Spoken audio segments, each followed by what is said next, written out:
మిమ్మల్నందరూ difficult అంటున్నారా?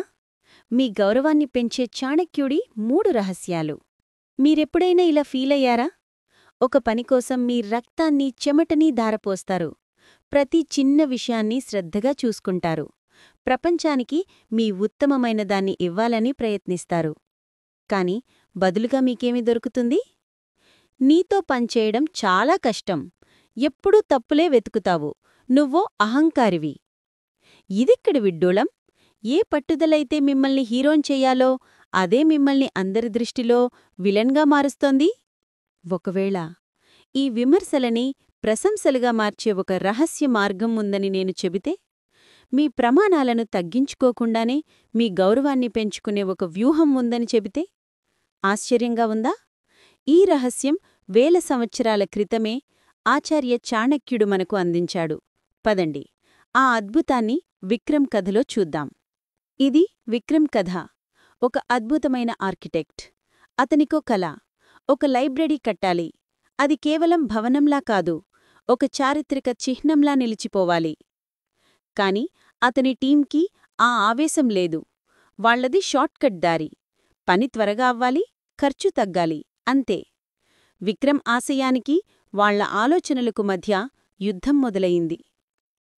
ఈ material వాడడానికి మీకెలా ధైర్యమొచ్చింది? నేను చెప్పిన క్వాలిటీ ఇదేనా? ఇలా చేస్తే ఈ బిల్డింగ్ కూలిపోతుంది. ఈయనతో ఇదే గోల. మనం ఏం చేసినా నచ్చదు. పెర్ఫెక్షన్ పేరుతో ప్రాణాలు తీస్తాడు. ఆ మాటలు ముళ్లలా గుచ్చుకున్నాయి. తన బాస్ కూడా, విక్రమ్, నీ పట్టుదల మంచిదే, కాని టీంను నడిపించే పద్ధతిది కాదు అని చెప్పడంతో విక్రమ్ పూర్తిగా కుంగిపోయాడు. తాను సరియైన దారిలోనే ఉన్నా ఒంటరిగా మిగిలిపోయాడు. ఇక్కడే అతనికి చాణక్యుడి జ్ఞానం వెలుగుచూపింది. చాణక్యుడి మొదటి రహస్యం: ప్రజలు నీ ఆజ్ఞలను పాటించరు, నీ ఆశయాన్ని మాత్రమే అనుసరిస్తారు. నువ్వు ఏం చెయ్యాలో చెప్పకు, ఎందుకు చెయ్యాలో చూపించు. ఆ ఎందుకు అనేదే అసలైన మ్యాజిక్. ఆ మంత్రాన్ని పట్టుకుని విక్రమ్ మరుసటి రోజు టీంను సమావేశపరిచాడు. ఈసారి అతని గొంతులో కఠినత్వం లేదు, ఒక కథ ఉంది. ఫ్రెండ్స్, ఒక్కసారి కళ్ళు మూసుకోండి. మనం కడుతున్న ఈ లైబ్రరీలో రేపు ఒక పేద అమ్మాయి చదువుకుని డాక్టర్ అవుతుంది. ఒక రైతు కొడుకు కలెక్టర్ అవుతాడు. వాళ్ల కలలకు పునాది వేస్తున్నది ఎవరో తెలుసా? మీరే, మనమే. ఇప్పుడు చెప్పండి, ఆ పునాది బలహీనంగా ఉండొచ్చా? అంతే. ఆ ఒక్క ప్రశ్న టీంలోని ప్రతి ఒక్కరి హృదయాన్ని కాకింది. అతని ప్రమాణాలు ఇప్పుడు వాళ్లకు శిక్షలా కాదు, ఒక గొప్ప లక్ష్యంలా కనిపించాయి. చాణక్యుడి రెండవ రహస్యం: అద్దంలా ఉండి తప్పులను చూపకు, ఒక మ్యాప్లా మారి దారి చూపించు. విమర్శించడం తేలిక, మార్గనిర్దేశం చెయ్యడం గొప్ప. విక్రమ్ తనని తాను మార్చుకున్నాడు. పాత విక్రమ్కి కొత్త విక్రమ్కే తేడా చూడండి. ఈ డిజైన్ పనికిరాదు, నీ బుర్రలో ఏముంది? ఇది పాత విక్రమ్.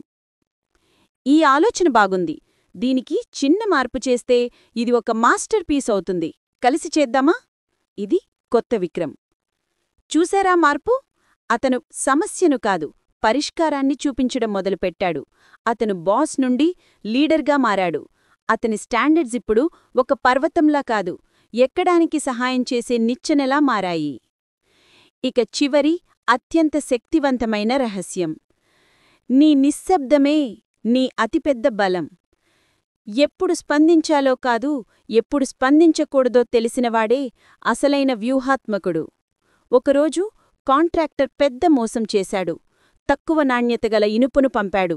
ఇది విక్రమ్ సహనానికి పెద్ద పరీక్ష. పాత విక్రమైతే అందరి ముందు కాంట్రాక్టర్ను నిలదీసేవాడు.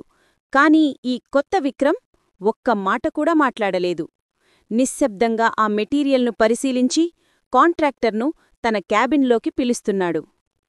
అందరి ముందు డ్రామా క్రియేట్ చేయకుండా కాంట్రాక్టర్తో ఒంటరిగా, ప్రశాంతంగా, కాని బలంగా మాట్లాడాడు. అగ్రిమెంట్ పేపర్ను టేబుల్పై పెట్టి అతని కళ్లల్లోకి సూటిగా చూస్తూ, మన దీర్ఘకాలిక భాగస్వామ్యం ముఖ్యమా, లేదా ఈ చిన్న లాభం ముఖ్యమా? మీరే నిర్ణయించుకోండి అన్నాడు. అతని నిశ్శబ్దంలోని తీవ్రత 1000 అరుపులకన్నా ఎక్కువ పనిచేసింది. కాంట్రాక్టర్ తలదించుకుని తప్పు సరిదిద్దుకున్నాడు. ఆ లైబ్రరీ పూర్తయింది. అందరూ విక్రమ్ను మెచ్చుకున్నారు. కాని విక్రమ్ సాధించింది ఆ భవనాన్ని కాదు, తన టీం నమ్మకాన్ని.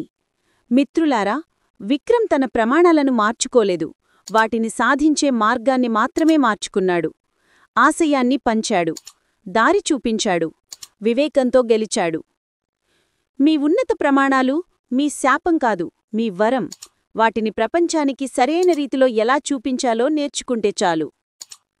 ఈ కథ మీకు కనెక్ట్ అయిందా? అయితే తప్పకుండా ఈ వీడియోను లైక్ చేయండి. మనలా ఆలోచించే వాళ్ళందరితో ఒక కమ్యూనిటీని నిర్మిద్దాం. మీ అభిప్రాయాల్ని, అనుభవాల్ని కామెంట్స్లో పంచుకోండి. ఇలాంటి లోతైన విశ్లేషణల కోసం మన ఛానల్కి ఇప్పుడే సబ్స్క్రైబ్ చేసుకోండి. జ్ఞానాన్ని పంచుతూ కలసి ఎడుగుదాం.